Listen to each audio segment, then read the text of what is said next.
Within the last decade, a small country in the northwest corner of Europe has made large strides in modernizing its political and social landscape. As the U.S. continues down a path of political polarization, this nation of 5 million has catapulted itself towards progressivism in the 21st century. This is a monumental day for women in Ireland. This is about women taking their rightful place in Irish society, finally. Legalizing abortion and marriage equality in a notoriously conservative Roman Catholic society. As American students studying politics in Ireland find that the difference between our two political systems warrant investigation. How could they have made these strides within a mere decade? In a radical experiment of deliberative democracy following the Great Recession, which saw mistrust in the government soar, academics Jane Souter and David Farrell decided to organize a series of mini-publics. These would come to be known as the Irish Citizens Assembly, a body of 100 Irish residents and citizens chosen at random that give policy recommendations to the lower house of Parliament. This has given a voice to Irish citizens who were increasingly discontent with policies following the 2008 recession. Could Ireland's robust education system, featuring intensive structures that ensure quality education across the board and a shared cultural tradition of storytelling, music, and an emphasis on community life among citizens, allow for a culture of civic engagement leading to a massive socio-political change while the American political environment continuously divides? To understand how these political conditions play a role in Irish democracy, we wanted to grasp why the Citizens Assembly was needed in the first place. In 2008, a severe economic crash spread across the globe. Ireland was not immune and suffered a significant economic downturn, resulting in austerity measures and a bank bailout. Now we're going to take a look at what was one of the most booming economies in Europe. During the good times, Ireland was a popular base for big businesses who were seeking low taxes in a thriving European economy. Then the financial crisis hit. And now Ireland often referenced as an example of financial mismanagement along with Iceland, along with Spain. So what is the Irish government doing to fix things? From the bankers that are trying to sort of bail out this country that's going to lose, we're going to lose our sovereignty and we're going to be enslaved to the bankers. Protect people's rights. That's what we're here for. And that's the idea of having a... Public protests spread throughout the country, expressing the spread of low trust and frustration in the government. Because of the huge dissatisfaction with the government, Farrell and Souter forged an effort called the Citizens Assembly as a mechanism for citizens to rebuild their relationship with Parliament through open communication and collaboration.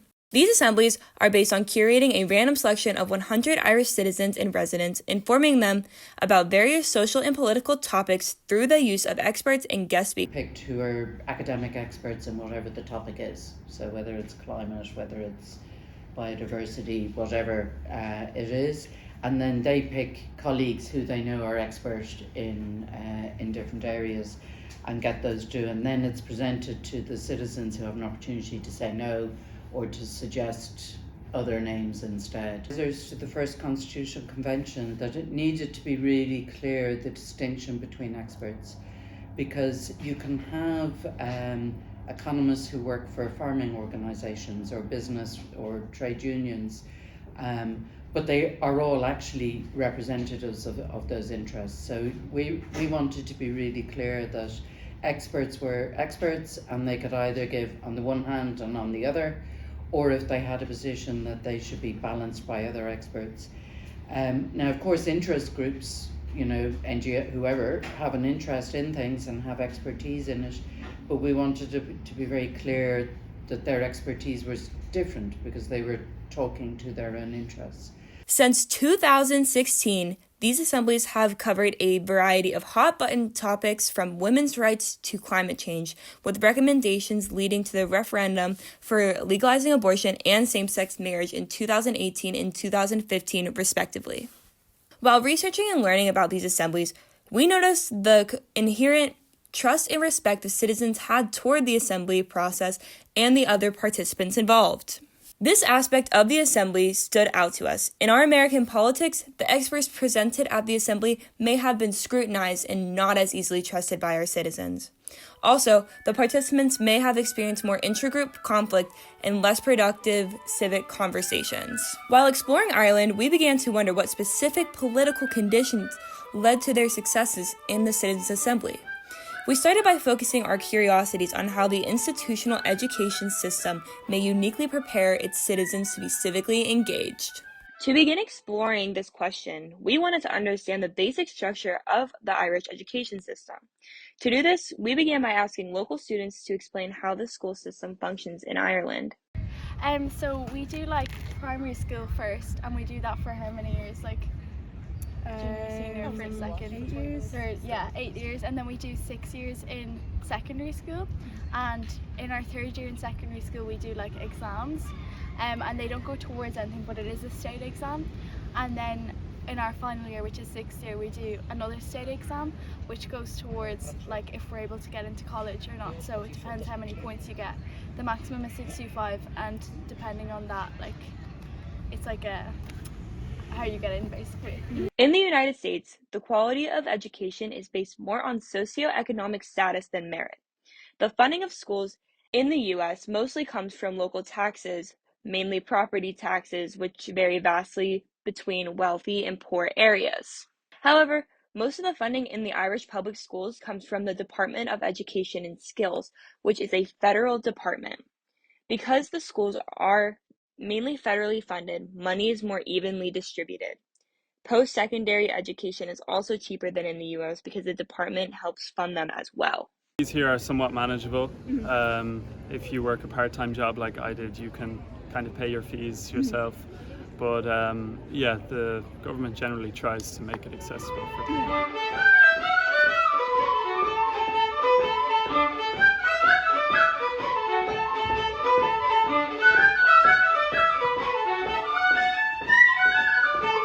Why does the high education level affect political engagement? The critical thinking skills that you learn in school of how to weigh information, how to sort of like interrogate information and sort of look at it from different perspectives, and how to hopefully listen and share with each other. I hope we're teaching that in schools. Sometimes we are and sometimes we aren't, but you know, I think that those are sort of fundamental skills that we need to be good citizens in our democracy. Absolutely affects it, because you have a critical mind. You know, you're taught through college and university to have a critical mind, so you can look at politics in that way. I think it improves it. It broadens your horizons and makes you more open, tolerant. Generally, the more educated people will have a greater influence on the outcome of things. Social media has changed that massively, obviously in the last 20 years. But education definitely does have a little bit of an input into how many people will vote. You will generally tend to find that educated people will vote in higher numbers proportionately than the uneducated. Stronger civic health outcomes like voting, volunteering, talking to your neighbors, like keeping up on the news, going to public meeting, it's often correlated, so associated with education levels. So oftentimes people with a college degree or higher are actually demonstrating higher civic health. Ireland's equitable public school system gives people the chance to achieve higher education through structure, government funding, and a merit-based structure. This will encourage people to participate more in democratic processes like the Citizens Assembly because they are able to apply critical thinking in a public sphere of issues. In addition to a rigorous formal education system in Ireland, an emphasis on cultural education has long been a pillar of Irish society. For instance, Irish literary revival figure Douglas Hyde, who eventually became the first president of the Irish Republic in 1938, prioritized the importance of interweaving the culture of Ireland with its formal education system.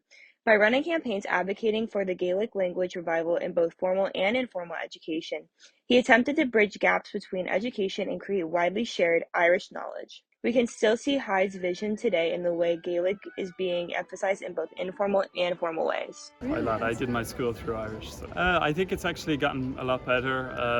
A lot more people are interested in speaking Irish, which is nice. Irish music is getting more popular, so it's nice to see it growing. As American students coming from a diverse nation that does not have a fully cohesive national identity, we wondered how everyday experiences and the passing down of Irish heritage influences both how Irish citizens feel about their national identity and how they engage with the Irish political system. All the time? Definitely. It's so much part of our DNA, and both of us have lived abroad and we know what it is to kind of move away. And like we're obviously interested in different cultures, and yes, we embrace all kinds of cultures, but our own culture is very important to us, and we will connect to it through music, art, film, culture. Very much so. Pretty much everything I do, dragging the Irish with you, There's a very big tradition of storytelling, and an attachment to the culture side is very strong, particularly if you go down the country and places like Galway. Music is very big, and we do have our literature. I mean, a lot of people are, I think when it comes to songwriting, for some reason or other, we're really good at it, so, and I've no reason, I don't know why. It may well have to do with the language. It's a very colourful language. We're very proud to be Irish, that's for certain. And tea, drinking tea, not alcohol.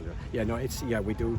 I mean, I've worked abroad, and the impact that Irish people, the perception of people, there's a very strong reaction, a very positive strong reaction towards being Irish. And for that reason, we were very proud of it as well.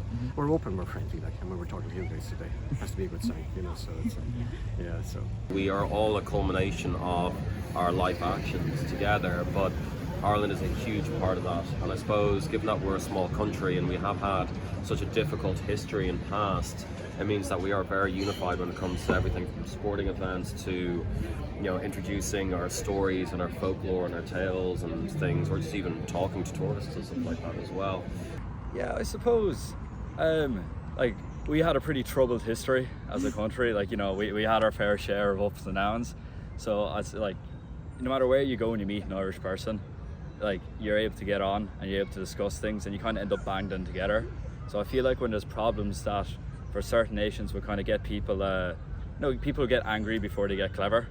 I feel like we have that ability just to chat a wee bit more about our issues before we jump to conclusions, and because of that we're able to make more informed decisions. As you can see, many of the people we interviewed felt that the sharing of cultural heritage in Ireland's history allows citizens to feel united through their nation's past struggles. Another unifying facet seems to be the Irish love of conversation and storytelling. In Ireland, these traditions are raised to an art and are an important part of daily life. We also consider that such a strong culture of storytelling can lead to a citizenry practiced by an active listening and empathy. We found evidence of this empathy in many of the people we interviewed. That if you're getting involved, informal is more like empathetic in a way, it's more like an experience. If Juliet told me something that happened to her and that made me feel strongly about it because she's my friend. Former Prime Minister Leo Varadkar likewise agreed that learning about the lived experiences of others makes Irish citizens more likely to care about political outcomes and how they will affect their fellow citizens. Personal stories are really important in politics, and so much more effective than the facts and figures. Ultimately, it seems that many Irish citizens agree that a strong shared national identity, the passing down of cultural knowledge, and storytelling and empathy play a role in making the citizenry more civically engaged. This may be one explanation as to why the Citizens Assembly has been so successful in the past. Our experiences in Ireland, though brief, have given us insight about the importance of Ireland's education system, featuring robust and equitable resources for all to give more students an opportunity to learn. Appreciation and respect for cultural knowledge also might help facilitate open and honest dialogues, both during the Citizens Assemblies and in politics more generally. Despite recent frustrations over the failure of the Citizens Assembly to significantly impact policy outcomes, these mini-publics seem to have lent themselves to progress on issues with clear-cut sides through well-thought-out material and rigorous research. Going forward, perhaps the United States can draw inspiration from Ireland by taking action to improve our own education system in order to foster positive, cooperative debate on important issues through our own Citizens Assembly.